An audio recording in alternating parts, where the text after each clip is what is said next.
ಕರ್ನಾಟಕಕ್ಕೆ ಮೊಟ್ಟ ಮೊದಲಿಗೆ ಕೇಂದ್ರ ಸರ್ಕಾರ 19 ಸಂಸದರನ್ನು ಆಯ್ಕೆ ಮಾಡಿ ಕಳಿಸಿರುವಂಥ ಒಂದು ರಾಜ್ಯ ಬಿ ಜೆ ಪಿಯವರಿಗೆ. ಇಬ್ಬರು JDS, 17 BJP ಶಾಸಕರನ್ನು ಆಯ್ಕೆ ಮಾಡಿ ಕಳಿಸಿ ಇವರೆಲ್ಲರೂ ನಮಗೆ ಕೊಟ್ಟಿರುವಂಥದ್ದು ಈ ಬಾರಿ ಬಡ್ಜೆಟಲ್ಲೇ ನೋಡಿ, ಇಲ್ಲಿದೆ ಚೊಂಬು.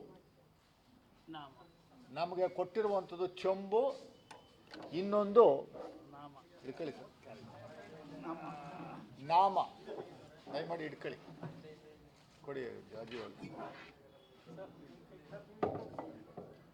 ಇದನ್ನೇ ಕೊಟ್ಟಿರೋದು. ಒಂದೇ ಒಂದು ಪೈಸಾ ನಮಗೆ ಈ ಸರಿ ಬಡ್ಜೆಟ್ ಅಲೋಕೇಶನ್ ಮಾಡದೇ ಇರುವಂಥ ದೊಡ್ಡ ದುರಂತದ ಸಂಗತಿ. ಯಾಕೆ ಅಂತ ನಾವು ಯಾರನ್ನ ಕೇಳಬೇಕು? ಸರ್ಕಾರ ಅಸ್ಥಿರಗೊಳಿಸುವಂಥದಕ್ಕೆ ಪ್ರಮುಖವಾದಂಥ ಗುರಿಯಾಗಿಟ್ಟುಕೊಂಡು ದಿನನಿತ್ಯ ED, IT, CBI ಮೂಲಕ ರಾಜ್ಯದಲ್ಲಿ ಅವಾಂತರ ಸೃಷ್ಟಿ ಮಾಡುವಂಥ ಕೆಲಸವನ್ನು ಏನು ಮಾಡಬೇಕು ಅಂತ ಹೊರಟಿದ್ದಾರೆ. BJPಯವರಿಗೆ, ಅಮಿತ್ ಶಾಗೆ, ನರೇಂದ್ರ ಮೋದಿಯವರಿಗೆ, ಪ್ರಹ್ಲಾದ್ ಜೋಶಿಯವರಿಗೆ, ರಾಜ್ಯದ 5 ಮಂತ್ರಿಗಳಿದ್ದಾರೆ, ನಾಚಿಕೆ ಆಗಬೇಕು.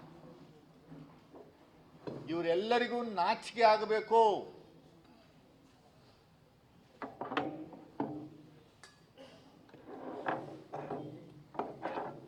ನರೇಂದ್ರ ಮೋದಿಯವರು ಪ್ರೈಮ್ ಮಿನಿಸ್ಟರ್ ಆದಮೇಲೆ BJP ಸರ್ಕಾರ ಅಸ್ತಿತ್ವಕ್ಕೆ ಬಂದ ಮೇಲೆ 2014ರಿಂದ ಇಲ್ಲಿವರೆಗೆ ದೇಶದ ಮೇಲೆ ಮಾಡಿರುವಂಥ ಸಾಲ 183 ಲಕ್ಷ ಕೋಟಿ. 183 ಲಕ್ಷ ಕೋಟಿ. 10 ವರ್ಷಗಳ ಅವಧಿಯಲ್ಲಿ ಸಾಲ ಮಾಡಿರುವಂಥದ್ದು 183 ಲಕ್ಷ ಕೋಟಿ. ಮನಮೋಹನ್ ಸಿಂಗ್ ಅವರು ಬಿಟ್ಟು ಹೋಗುವ ಸಂದರ್ಭದಲ್ಲಿ ಇಡೀ ದೇಶದ ಮೇಲೆ 1947ರಿಂದ 2024 ಮಾರ್ಚ್ ತಿಂಗಳವರೆಗೂ ಇದ್ದಂಥ ಸಾಲ ಮಾಡಿದ್ದಂಥದ್ದು 2014 ಮಾರ್ಚ್ ತಿಂಗಳವರೆಗೂ ಮಾಡಿದ್ದಂಥ ಸಾಲ ಸುಮಾರು 67 ವರ್ಷಗಳ ಅವಧಿನಲ್ಲಿ ದೇಶವನ್ನು ಕಟ್ಟುವಂಥದ್ದಕ್ಕೆ ಮಾಡಿದ್ದಂಥ ಸಾಲ ಕಾಂಗ್ರೆಸ್ ಪಕ್ಷದ ಆಡಳಿತಾವಧಿಯಲ್ಲಿ ಮತ್ತು ಇತರ ಪಕ್ಷಗಳ ಆಡಳಿತಾವಧಿಯಲ್ಲಿ ಬರೀ 53 ಲಕ್ಷ ಕೋಟಿ. 53 ಲಕ್ಷ ಕೋಟಿ 67 ವರ್ಷದಲ್ಲಿ ಮಾಡಿದಂಥ ಸಾಲ ದೇಶವನ್ನು ಕಟ್ಟುವಂಥದ್ದಕ್ಕೆ. ಕಳೆದ 10 ವರ್ಷಗಳಲ್ಲಿ ನರೇಂದ್ರ ಮೋದಿಯವರು ದೇಶನ ಪಲ್ಟಾಯಿಸ್ಬಿಡೋದಕ್ಕೆ 183 ಲಕ್ಷ ಕೋಟಿ ಸಾಲ ಮಾಡಿದ್ದಾರೆ. ಈ ಸಾಲಿನ 8 ತಿಂಗಳ ಅವಧಿಗೆ 14 ಲಕ್ಷ ಸಾಲ ಮಾಡ್ತೀವಿ ಅಂತ ಘೋಷಣೆ ಮಾಡ್ಕೊಂಡವ್ರೆ.